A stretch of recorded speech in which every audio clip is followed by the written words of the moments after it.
if I sense that you folks need more clarification and so forth, I might end up using some of that time, but I'll do my best to save some time at the end. So as far as upstream design for TCO, what I'd really like you to think about is, first of all, getting a great price on a solicitation isn't enough. Getting the lowest TCO on a solicitation isn't enough. If you're doing this handoff model, give me the specs, give me the scope of work, I'll run with it, I'll take it, then you're missing an opportunity. You're missing a huge opportunity because you are making the presumption that the end user knows how to design for TCO. And so you really need to drive upstream influence on what is being purchased. And specification and scope of work design TCO, for TCO, is your biggest opportunity for breakthrough. I remember years ago, not so long ago, this was 2004, Mercedes came out with a class of car, a new class called the CLS. Have you seen it? It's still around. And I think they say it's the world's first four-door coupe. I don't know.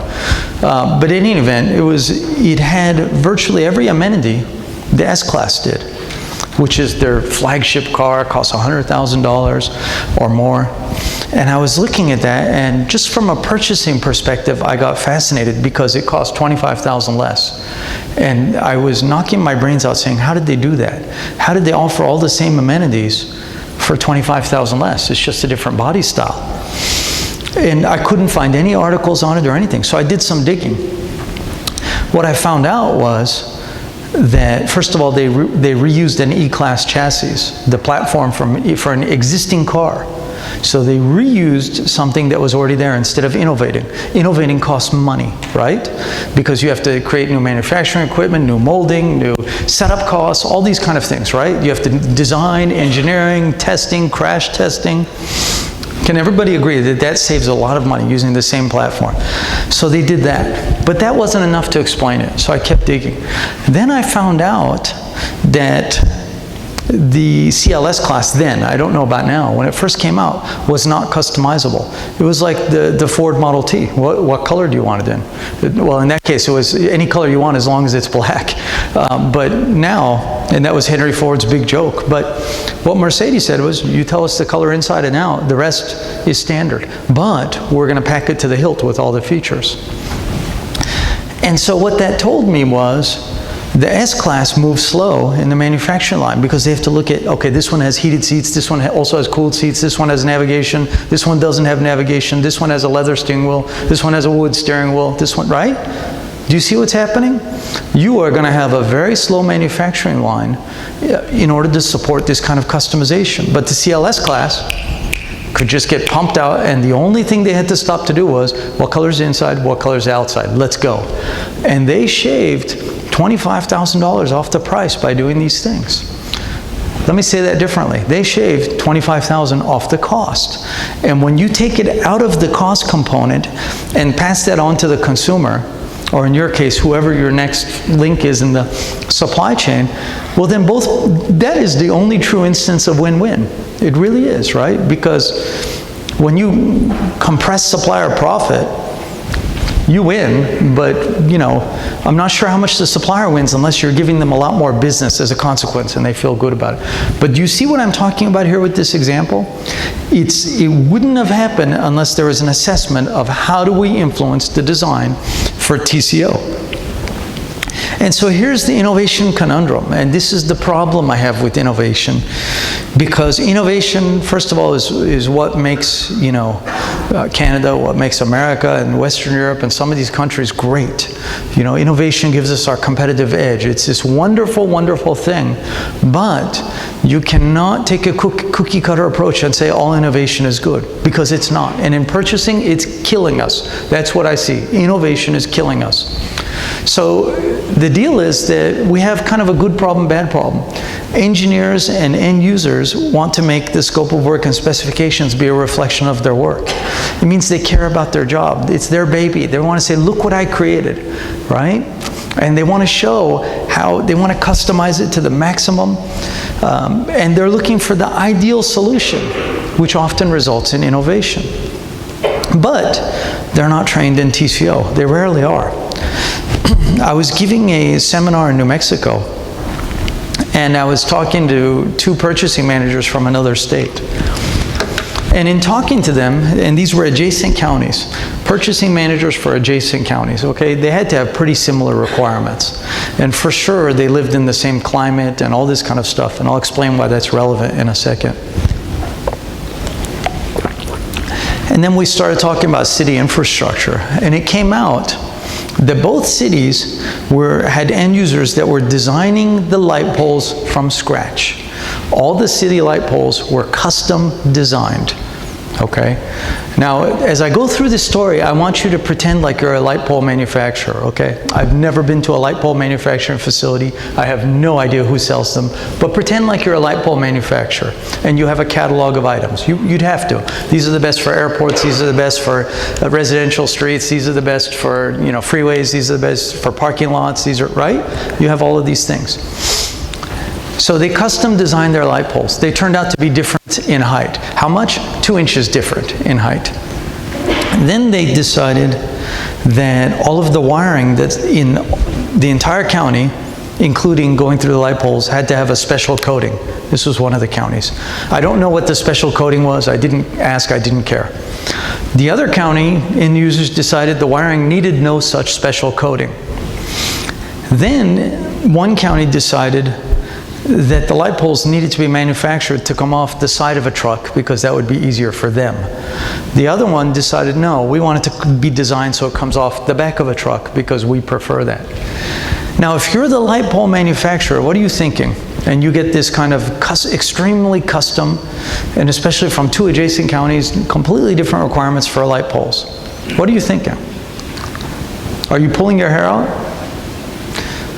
People tell me, oh, suppliers love it because they can charge so much more. Suppliers do not love it. I have news for you, ladies and gentlemen. They do not love that. They prefer to pump out as much as they can, as fast as they can, unless they really, truly are in the business of customization, like a custom home builder or something where you will pay through the nose, and that is their business model. But when you're talking about light poles, that's not the business model. Does everyone agree? And so here's an opportunity. Now, purchasing can take the scope of work or specification and say, I got it, let me run with it and get the lowest total cost. But you're doing a huge disservice, in this case, to the taxpayers by accepting this level of innovation. It's not acceptable. And I'll tell you quickly, when I bought some land and I built my house on it, and I was looking at custom home specifications and costs. It was going to be about $225 a square foot. By going with another builder who was building instead about 50 homes a year, because custom home builders do about 2 or 3 a year. This person did 50 homes a year, and he had a set of standard specifications he'd been using and improving over time. And I got it for about what looks like a custom house and has all the same amenities, and you would never know it's not. I got it for about $100 a square foot less, right? And multiply that by 4,700 square feet. It adds up.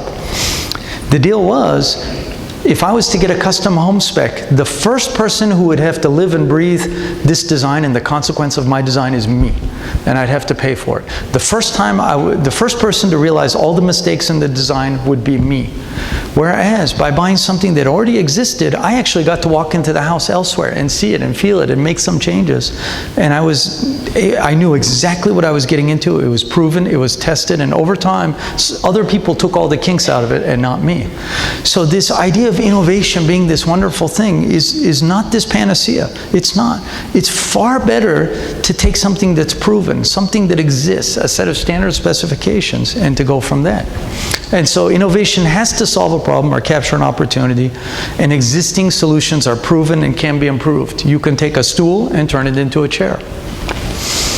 And so the other thing I want you to understand, though, is you are in no position to challenge your end users. Zero. You cannot challenge your end users unless you've assessed and understood their organizational strategy.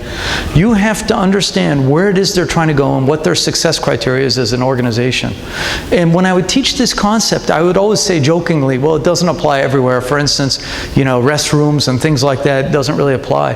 And then just recently, I was in Malaysia giving a seminar, and it was a 5-star hotel, and I went into the restrooms, and there was always 2 people in there cleaning all the time. And suddenly I realized the organizational strategy matters at every level. because they wanted their end users to always have a 5-star experience no matter where they were. Their organizational strategy included a 5-star experience end-to-end for the end users, and that included every aspect of where they were, because should they fail to provide that any place, then the experience was ruined and it would be inconsistent with the organizational strategy. So their scope of work had to reflect all the way down to janitorial what the organizational strategy was. So I realized I was wrong. It affects every aspect of how you do business. When you understand the end user's organizational strategy and what they want to accomplish, why they're buying it, then you can challenge them on how do these bells and whistles enable your organizational strategy? How does that innovation enable your organizational strategy? And doesn't this existing specification that we can use enable your organizational strategy? Do you see? That's when you can start challenging them. But until you have that and understand that, the end user will always be smarter than you, because they can always say some kind of technical mumbo jumbo, you know, that this is why we have to have it, right? This is why we need to have these bells and whistles. This is why we need to customize. This is why we need to do those things. So in the light pole case, if you understand exactly what they're trying to accomplish, you know, we need to have a radius of this amount of feet of light at this level of light and so forth, then you can go back and look at the catalog. This does that. Why do you need to customize it, right? Does everyone follow me? You have to understand what they're trying to accomplish and not just what they're trying to buy. And so here's what it is. There's a spectrum, okay? There's a spectrum that I want you to pay attention to. And the spectrum is you cannot focus on what they want to buy. You cannot. You have to go upstream and ask them, how will purchasing this? Now, I'm not saying don't talk about what they want to buy, but if you can't stay there, you have to talk about how will this enable organizational strategy and their key performance indicators. And only then can you challenge them on what it is that they want to buy and trying to identify upstream design for TCO opportunities. Everyone with me? And so the kind of things you would look at, getting rid of unnecessary bells and whistles. You know, and after all, engineers, I can say this, my brother's an engineer, they're kids who never grew up. They get to, you know, play with toys and designs and all these things, and they're just really, really smart. And so there's no fun in buying a standard specification or buying a catalog item or whatever. And I'll tell you how to get around that a little bit too. Using substitute materials, moving towards standard components, reusing existing proven specs and scope of work.